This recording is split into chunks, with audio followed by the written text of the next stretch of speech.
ನಮ್ಮ ಓಟ್ಗಳನ್ನು ಹಾಕ್ಕೊಂಡು M L ಎಗಳು ಯಾರಾಗಿದ್ದಾರೆ, ಎಮ್ ಎಲ್ ಸಿಗಳು ಯಾರಾಗಿದ್ದಾರೆ, ಅಥವಾ ಎಂ ಪಿಗಳು ಯಾರಾಗಿದ್ದಾರೆ, ಮಂತ್ರಿಗಳು ಯಾರಾಗಿದ್ದಾರೆ, ಏನಾಗಿದೆ ಸ್ವಾಮಿ? ಯಾಕೆ ಬಾಯಿ ಬಿಡ್ತಾ ಇಲ್ಲ? ಯಾಕೆ ನಮ್ಮ ಹಕ್ಕುಗಳ ಬಗ್ಗೆ ಹೋರಾಟ ಮಾಡ್ತಾ ಇಲ್ಲ? ಈಗ ರಾಜ್ಯ ಸರ್ಕಾರದಿಂದ ಶಿಫಾರಸು ಆಗಿದೆ ಕೇಂದ್ರ ಸರ್ಕಾರಕ್ಕೆ 9th ಶೆಡ್ಯೂಲ್ಗೆ ಸೇರಿಸಬೇಕು ಅಂತೇಳಿ. ಏನ್ರಿ 28 ಜನ ಪಾರ್ಲಿಮೆಂಟ್ ಸದಸ್ಯರು ಒಂದು ಪಾರ್ಲಿಮೆಂಟಲ್ಲಿ ಪ್ರಸ್ತಾಪ ಮಾಡೋದಕ್ಕಾಗೋದಿಲ್ಲ? ನಾನು ಪಾರ್ಲಿಮೆಂಟ್ ಸದಸ್ಯನಾಗಿದ್ದೆ.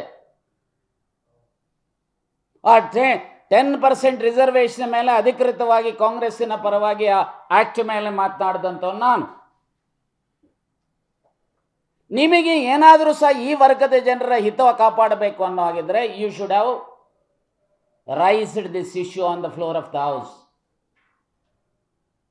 ಕೋಲಾರದ ಎಂ ಪಿ ಇರ್ಬೋದು, ಬೆಂಗಳೂರಿನ ಎಂ ಪಿ ಇರ್ಬೋದು, ಅಥವಾ ರಾಜ್ಯದ 28 ಕ್ಷೇತ್ರದ ಲೋಕಸಭಾ ಸದಸ್ಯರುಗಳು ಏನು ಮಾಡ್ತಾ ಇದ್ದಾರೆ? ನಿಮ್ಗೆ ಓಟ್ ಹಾಕಿಲ್ವಾ ನಾವು? ಹಾಗೆ ಎಮ್ ಎಲ್ ಎಗಳು 224 ಜನ ಏನು ಮಾಡ್ತಾ ಇದ್ದಾರೆ? ನಿಮ್ಗೆ ಓಟ್ ಬೇಡವಾ ನಮ್ದು?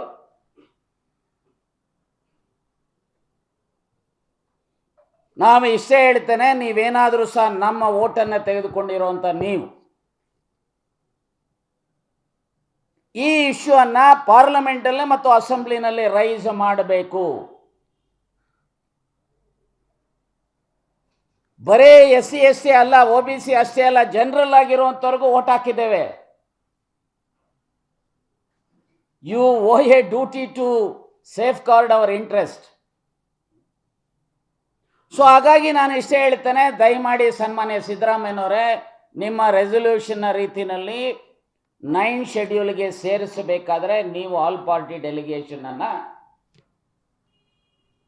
ಪ್ರೈಮ್ ಮಿನಿಸ್ಟರ್ ಹತ್ರ ಮತ್ತು ರಾಷ್ಟ್ರ ಮಟ್ಟದ ಪೊಲಿಟಿಕಲ್ ಪಾರ್ಟಿ ಅಧ್ಯಕ್ಷರುಗಳನ್ನ, ವಿರೋಧ ಪಕ್ಷದ ನಾಯಕರನ್ನ ಭೇಟಿ ಮಾಡಿ ನಮ್ಮ 56% ಏನು ರಿಸರ್ವೇಷನ್ ಇದೆ, ಈ ರಿಸರ್ವೇಷನ್ ಅನ್ನ ಊರ್ಜಿತ ಆಗುವಂಥ ರೀತಿಯಲ್ಲಿ 9th ಶೆಡ್ಯೂಲ್ಗೆ ಸೇರಿಸಬೇಕು. ಹಾಗೆ ರಾಷ್ಟ್ರವ್ಯಾಪಿ ಈ ಇಶ್ಯೂ ಇರೋದ್ರಿಂದ ಆರ್ಟಿಕಲ್ 15, ಆರ್ಟಿಕಲ್ 16ಗೆ ಅಮೆಂಡ್ಮೆಂಟನ್ನು ತರೋದ್ರ ಮೂಲಕ proportionate to the population of SC, proportionate to the population of ST, ಉದ್ಯೋಗ ಮತ್ತು ಶಿಕ್ಷಣದಲ್ಲಿ ಮೀಸಲಾತಿ ಇರಬೇಕು ಅಂತೇಳಿ ಯಾವ ಇಂದಿರಾ ಸಾಹ್ನಿಸ್ ಕೇಸ್ನ 50% ಲಿಮಿಟ್ ಇದೆ ಅದನ್ನು ರಿಲ್ಯಾಕ್ಸ್ ಮಾಡುವಂಥ ದೃಷ್ಟಿನಲ್ಲಿ ಸಂವಿಧಾನಕ್ಕೆ ಅಮೆಂಡ್ಮೆಂಟನ್ನು ತರೋದಕ್ಕೆ ಆಗ್ರಹಿಸಬೇಕು ಅನ್ನುವಂಥ. ರವಿ ಎಂಟರ್ಪ್ರೈಸಸ್ ನಲ್ಲಿ ನಿಮಗೆ ಬೇಕಾದ ಎಲೆಕ್ಟ್ರಾನಿಕ್ಸ್ ನ 20ಕ್ಕೂ ಹೆಚ್ಚು ಬ್ರ್ಯಾಂಡ್ ಕಂಪನಿಗಳ TV, fridge, washing machine, home theatre, sofa set, dining table, mattress, beds, ಎಲ್ಲಾ ರೀತಿಯ ಫರ್ನಿಚರ್ಗಳು ಕಡಿಮೆ ಬೆಲೆಗೆ ದೊರೆಯುತ್ತದೆ. ಹಿಂದೆ ಭೇಟಿ ನೀಡಿ ಕೋಲಾರದ ಸಂಗೊಂಡಳ್ಳಿ ಬಳಿ ಇರುವ ರವಿ ಎಂಟರ್ಪ್ರೈಸಸ್ ಮತ್ತು ಬ್ರಾಹ್ಮಣರ ಬೀದಿ, ದೊಡ್ಡಪೇಟೆ, ಕೋಲಾರ. ಒತ್ತಾಯವನ್ನ ಮಾಡ್ತಾನೆ. ಹಾಗೆ ಪ್ರಧಾನಮಂತ್ರಿಗಳು ಅಚ್ಚಾ ದಿನ ಆಗಯ ಅಂದರೆ ಆಗೋದಿಲ್ಲ ಸ್ವಾಮಿ. ಈ ದೇಶದಲ್ಲಿ 100% 25% SC STಗಳಿದ್ದೇವೆ. ಕೇವಲ 7.5% ಇರುವಂಥ ಮೇಲ್ವರ್ಗದವರಿಗೆ 10% ರಿಸರ್ವೇಷನ್ ತರಾತುರಿನಲ್ಲಿ ತರ್ತಾರೆ. ಕಾಯಸ್ಥಾಸು, ಭೂಮಿ ಅರಸು, ರಜಪುಟ್ಸು, ಬ್ರಾಹ್ಮಿಣ್ಸು ಅವರಿಗೆ ಕೊಡೋದ್ರಲ್ಲಿ ತಪ್ಪು ಅಂತ ನಾನು ಹೇಳಕ್ಕೆ ಹೋಗೋದಿಲ್ಲ. ಆದರೆ ಈ ದೇಶದ ಮೂಲ ನಿವಾಸಿಗಳಿದ್ದಾರಲ್ಲ SC STಗಳು, ಅವ್ರ ಬಗ್ಗೆ ಯಾಕ್ರೆ ನಿಮಗೆ ತಾರತಮ್ಯ? ನೀವು ಕೊಟ್ಟಂತ ಆಶ್ವಾಸನೆಗಳು ಈ ರಾಜ್ಯದ ಜನರಿಗೆ ಏನಾಯಿತು? ಹಾಗಾಗಿ ನಿಮ್ಮ ಮೂಲಕ ರಾಜ್ಯ ಸರ್ಕಾರ ಮತ್ತು ಕೇಂದ್ರ ಸರ್ಕಾರವನ್ನು ಒತ್ತಾಯ ಮಾಡ್ತಾನೆ, ರಾಜ್ಯ ಸರ್ಕಾರ ಆಲ್ ಪಾರ್ಟಿ ಡೆಲಿಗೇಷನ್ ಅನ್ನು ಕೊಂಡೊಯ್ಯಬೇಕು. ಹಾಗೆ ಕೇಂದ್ರ ಸರ್ಕಾರವನ್ನು ಸಹ ಕೇಂದ್ರ ಸರ್ಕಾರದ ಮೇಲೆ ನಮ್ಮ ರಾಜ್ಯದ ಎಂಪಿಗಳು ಒತ್ತಡ ತರಬೇಕು. ಇದನ್ನು 9th ಶೆಡ್ಯೂಲ್ಗೆ ಸೇರಿಸುವಂಥದ್ದು ಮತ್ತು ಸಂವಿಧಾನಕ್ಕೆ ತಿದ್ದುಪಡಿ ತರುವಂಥದ್ದು ಮಾಡಬೇಕು ಅನ್ನುವಂಥ ಆಶಯವನ್ನು ಒತ್ತಾಯ ಮಾಡಲಿಕ್ಕೆ ಬಯಸ್ತೇನೆ. ಹಾಗೆ ನಮ್ಮ ರಾಜ್ಯದ ಶಾಸಕರು ಯಾರಿದ್ದಾರೆ, ಸಂಸತ್ ಸದಸ್ಯರಿದ್ದಾರೆ, ಮೋರ್ ಪರ್ಟಿಕ್ಯುಲರ್ಲಿ ಯಾರು ರಿಸರ್ವ್ಡ್ ಕಾನ್ಸ್ಟಿಟ್ಯೂನ್ಸಿ ಆಯ್ಕೆ ಆಗಿದ್ದಾರೆ, 18 ಜನ ಇದ್ದಾರೆ MLAಗಳು STಯಿಂದ, 3 ಜನ MP ಗಳಿದ್ದಾರೆ, 3 ಜನ MLCಗಳಿದ್ದಾರೆ. ಏನು ಮಾಡ್ತಾ ಇದ್ದಾರೆ ಸ್ವಾಮಿ? ಹಾಗೆ SCಗಳು ಸಹ 36 ಜನ ರಿಸರ್ವ್ಡ್ ಕಾನ್ಸ್ಟಿಟ್ಯೂನ್ಸಿ ಇದೆ. 5 ಪಾರ್ಲಿಮೆಂಟ್ ಸದಸ್ಯರಿದ್ದಾರೆ. ಏನ್ರಿ ಮಾಡ್ತಾ ಇದ್ರೆ ನಿಮ್ಗೆ ಓಟ್ ಹಾಕಿಲ್ವಾ? ಇದನ್ನು ರೈಸ್ ಮಾಡೋದ್ರಿಂದ ನಿಮಗೆ ಇನ್ನೂ ಹೆಚ್ಚು ಬೆಂಬಲ ಸಿಗುತ್ತೆ. ಯಾಕಂದರೆ ಇಲ್ಲಿ ಯಾರು ವಿರುದ್ಧನೂ ಇಲ್ಲ, ನಮ್ಮ ಹಕ್ಕುಗಳ ರಕ್ಷಣೆಗೆ ನಾವು ಕೇಳ್ತಾ ಇರೋದು, ನಾವು ಯಾರೋ ವಿರುದ್ಧ ಕೇಳ್ತಾ ಇಲ್ಲ. ಸೊ ಹಾಗಾಗಿ ಇದನ್ನು ಮಾಡದ ಇದ್ದರೆ ಬಹುಶಃ ಜನರು ಇವತ್ತು ಅವರೇನು ತಿಳ್ಕೊಂಡಿದ್ದಾರೆ, ಪರವಾಗಿಲ್ಲ ಬಿಡು ಶೆಡ್ಯೂಲ್ ಕಾಸ್ಟ್. ಈಗ ನೋಡಿ ಪಾಪ ಶೆಡ್ಯೂಲ್ ಕಾಸ್ಟ್ ಅನೇಕ ಲೀಡರ್ಗಳು ಕಡಿಮೆ ಆಗಿದ್ರೂ ಸಹ ತಲೆ ಕೆಡಿಸ್ಕೊಳ್ತಾ ಇಲ್ಲ.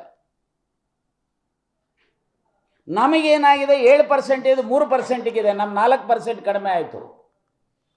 ಅವರಿಗೆ 17 ಇರೋದು 2% ಕಡಿಮೆ ಇದೆ. ಆದರೂ ಸಹ ನಾನು ನಮಗೆ ಇವರೆಲ್ಲರೂ ನಮ್ಮ ಅಣ್ಣ ತಮ್ಮಂದಿರು. ಸೊ ಹಾಗಾಗಿ ದಯಮಾಡಿ ನಿಮ್ಮ ಮೂಲಕ ಒತ್ತಾಯ ಮಾಡಲಿಕ್ಕೆ ಬಯಸ್ತೇನೆ.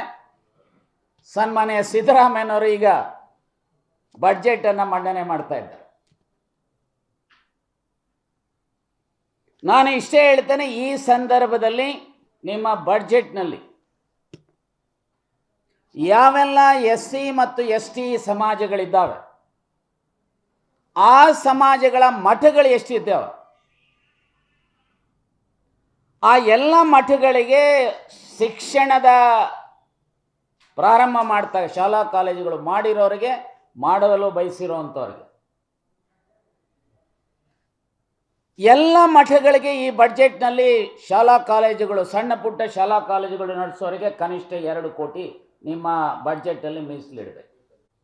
ಯಾರು ಇನ್ನು ಮಠಗಳು ಶಾಲಾ ಕಾಲೇಜು SC STಗಳು ಪ್ರಾರಂಭ ಮಾಡಿಲ್ಲ ಅವರಿಗೆ ಕನಿಷ್ಠ 1 ಕೋಟಿ ಮೀಸಲಿಡಬೇಕು. ಇದರ ಜೊತೆಗೆ ನಮ್ಮ ಸಮಾಜದ ಅತ್ಯಂತ ನಮಗೆ ಒಂದು ರೀತಿಯ ಮನಸ್ಸಿಗೆ ಹತ್ತಿರವಾಗಿರುವಂಥ ನಿಮ್ಮ ಆವಣಿ ಕೋಲಾರ ಜಿಲ್ಲೆಯಲ್ಲಿ, ಇಲ್ಲಿ ಮಹರ್ಷಿ ವಾಲ್ಮೀಕಿಗಳು ಅಲ್ಲಿ ಬಂದು ಹೋಗಿದ್ದರು.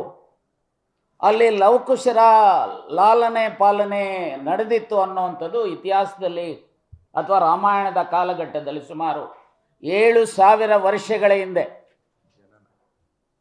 ಜನನ ಆಗಿದೆ ಅನ್ನುವಂಥದ್ದು. ಅಲ್ಲಿ ಸತ್ಯಯುಗ 4,800 ವರ್ಷ, ತ್ರೇತಾಯುಗ 3,600 ವರ್ಷ, ದ್ವಾಪರ 2,400 ವರ್ಷ, ಕಲಿಯುಗ 1,200 ವರ್ಷ ಅಂತೇಳಿ ಮಹಾಭಾರತದಲ್ಲಿ ಪ್ರಸ್ತಾಪ ಮಾಡುತ್ತಾರೆ. ಸೊ ಹಾಗಾಗಿ ನಾನು ಇಷ್ಟೇ ಹೇಳ್ತೇನೆ, ಕೋಲಾರ ಜಿಲ್ಲೆ ಅತ್ಯಂತ ಐತಿಹಾಸಿಕವಾಗಿ ಪ್ರಸಿದ್ಧಿಯಾಗಿರುವಂಥ ಲವಕುಶರ ಬೆಟ್ಟ ಏನಿದೆ, ವಾಲ್ಮೀಕಿ ಪರ್ವತ ಏನಿದೆ, ಅದನ್ನು ಒಂದು ರೀತಿ ರಾಷ್ಟ್ರೀಯ ಸ್ಮಾರಕವನ್ನಾಗಿ ಮಾಡೋದ್ರ ಮೂಲಕ ಹೇಗೆ ಅಲ್ಲಿ ರಾಮ ಜನ್ಮಭೂಮಿ ಅಭಿವೃದ್ಧಿ ಮಾಡಿದ್ದಾರೋ ಹಾಗೆ ಕರ್ನಾಟಕದಲ್ಲಿ 2 ಪ್ರಮುಖ ಸ್ಥಳಗಳು ರಾಮಾಯಣಕ್ಕೆ ಸಂಬಂಧಪಟ್ಟಾಗ, ಒಂದು ಆವಣಿ, ಇನ್ನೊಂದು ಅಲ್ಲಿ ಗಂಗಾವತಿ ಹತ್ರ ಅಂಜನಾದ್ರಿ ಆಂಜನೇಯನ ಜನ್ಮಭೂಮಿ. ಈ 2ರ ಅಭಿವೃದ್ಧಿಯನ್ನು ಮಾಡತಕ್ಕಂಥದಕ್ಕೆ ಈಗ ಕೇಂದ್ರ ಸರ್ಕಾರದವರು ಅಂಜನಾದ್ರಿ ಬೆಟ್ಟಕ್ಕೆ 100 ಕೋಟಿ ಅಂತ ಹೇಳಿ ಲಾಸ್ಟ್ ಟೈಮ್ ಅನೌನ್ಸ್ ಮಾಡಿದರು. ಬಸವರಾಜ ಬೊಮ್ಮಾಯಿಯವರು 25 ಕೋಟಿ ಅಂತ ನನ್ನ ಒತ್ತಾಯದ ಮೇಲೆ ಅಂಜನಾದ್ರಿಗೆ ಮಾಡಿದರು. ಈ ವರ್ಷವೂ ಸಹ ಅಂಜನಾದ್ರಿ ಮತ್ತು ಆವಣಿ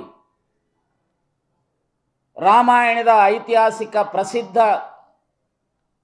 ಧಾರ್ಮಿಕ ಕೇಂದ್ರಗಳಾಗಬೇಕಾಗಿರುವಂಥ ಈ ಸ್ಥಳಗಳನ್ನು ಅಭಿವೃದ್ಧಿ ಮಾಡಲಿಕ್ಕೆ ನಿಮ್ಮ ಬಡ್ಜೆಟಲ್ಲಿ ಕನಿಷ್ಠ ಅಲ್ಲಿಗೆ ಅಂಜನಾದ್ರಿ ಬೆಟ್ಟಕ್ಕೆ 25 ಕೋಟಿ, ಆವಣಿಯಲ್ಲಿ ವಾಲ್ಮೀಕಿ ಪರ್ವತ ಅಥವಾ ವಾಲ್ಮೀಕಿ ಬೆಟ್ಟ ಅಭಿವೃದ್ಧಿಗೆ ಕನಿಷ್ಠ 25 ಕೋಟಿ ರಿಸರ್ವ್ ಮಾಡುವಂಥದಕ್ಕೆ ಅಲೋಕೇಟ್ ಮಾಡುವಂಥ ಸಂವಿಧಾನದಲ್ಲಿ. ಇದರ ಬಗ್ಗೆ ಈ ಜಿಲ್ಲೆಯ ಎಲ್ಲ ಶಾಸಕರು, ಸಂಸತ್ ಸದಸ್ಯರಿದ್ದೀರಲ್ಲ, ದಯಮಾಡಿ ನಿಮ್ಮ ಕೈ ಮುಗಿತೀನಿ, ಧ್ವನಿ ಎತ್ತರಿ. ಅವರ ಆದರ್ಶಗಳು ಇವತ್ತೇನು ಮಹರ್ಷಿ ವಾಲ್ಮೀಕಿ ಆದರ್ಶಗಳನ್ನು ಪಾಲನೆ ಮಾಡಬೇಕು ಅಂತೇಳಿ ಒತ್ತಡ ತಂದಂಥ, ನಾವುಗಳೆಲ್ಲ ಒತ್ತಡ ತಂದಂಥ ಕಾರಣದಿಂದ ವಿಧಾನಸೌಧದ ಮುಂದೆ ಮಹರ್ಷಿ ವಾಲ್ಮೀಕಿಯ ಪುತ್ಥಳಿಯನ್ನು ಹಾಕಿಸಿದ್ದಾರೆ. ತೋರಿಗಾಣಿಕೆಗಲ್ಲ, ಅವರ ಆದರ್ಶಗಳು ಜನಜೀವನದಲ್ಲಿ ಜಾತಿ ರಹಿತ, ವರ್ಗ ರಹಿತ, ಶೋಷಣೆ ರಹಿತ, ಸಮಪಾಲು ಸಮಬಾಳು ಸಮಾನ ಅವಕಾಶದ ಸಮಾಜ ಕಟ್ಟಬೇಕಾದ್ರೆ ಮಹರ್ಷಿ ವಾಲ್ಮೀಕಿಯ ಆದರ್ಶಗಳು. ಇನ್ಫ್ಯಾಕ್ಟ್ ಅಯೋಧ್ಯಾಕಾಂಡ ಸರ್ಗ 100 87 ಶ್ಲೋಕಗಳಿದೆ. ಯಾಕಂದರೆ ನಾನು ರೆಗ್ಯುಲರ್ ಆಗಿ ರಾಮಾಯಣ ಮಹಾಭಾರತ ಓದುವಂಥವನು, ಸಂವಿಧಾನ ಓದು.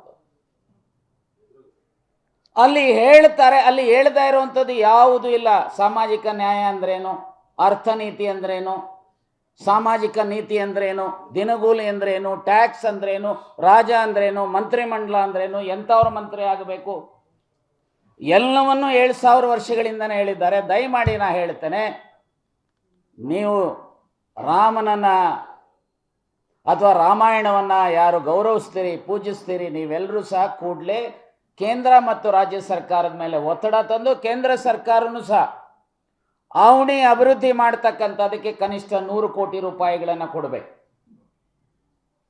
ಹಾಗೆ ಅಲ್ಲಿ ಅಂಜನಾದ್ರಿಗೆ 100 ಕೋಟಿ ಕೊಟ್ಟಿದ್ದೀರಲ್ಲ, ಅದರ ಬಳಕೆ ಆಗಬೇಕು. ಸೊ ರಾಜ್ಯ ಸರ್ಕಾರ ಅಲ್ಲಿ 25 ಇಲ್ಲಿ 25 ಕೊಡಬೇಕು ಅಂಥೇಳಿ ಆಗ್ರಹಪೂರ್ವಕವಾಗಿ ಆಗ್ರಹಿಸಲಿಕ್ಕೆ ಬಯಸ್ತೇನೆ. Thank you.